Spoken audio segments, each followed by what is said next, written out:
He was a great photographer, but he was just a great person. Tonight, the son of a veteran news photographer killed in a fiery crash in Seattle reacts to his father's death.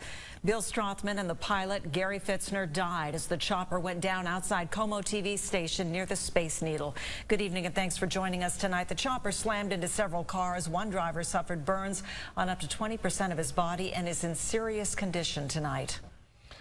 Right now, NTSB investigators are looking into mechanical causes as well as the environment and the pilot. CBS News 8's Marcella Lee is live at Montgomery Field with insight from one of our Chopper 8 reporters and a local helicopter pilot. Marcella?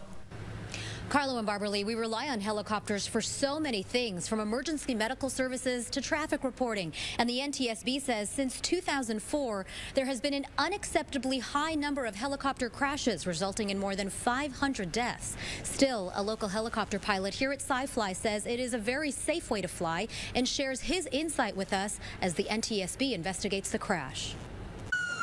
Those who watched the KFMB television news helicopter crash to the ground in Seattle say it didn't look like a normal takeoff.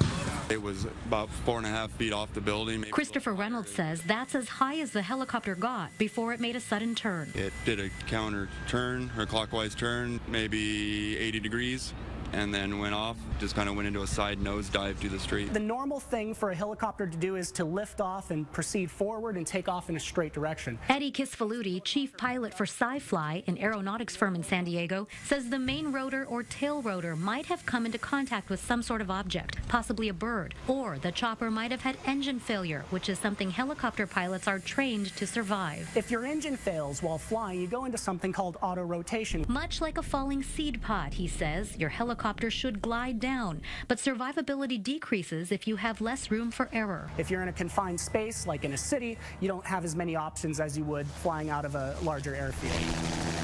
Chopper 8 flies in and out of Gillespie Field in El Cajon. Definitely hits very close to home because that's exactly what I do on a daily basis. CBS News 8 traffic reporter Phil Konstantin loves to fly, but the former highway patrol officer knows it does come with risks. Technically, anytime you go up, you may not come down. You know, they always say any landing you walk away from is a good one, and so far they've all been good landings. The NTSB is investigating to see what caused the chopper to go down in Seattle this morning, but on its website, its 2014 fact sheet lists helicopter safety as a top priority with critical changes needed to save lives. Barbara Lee?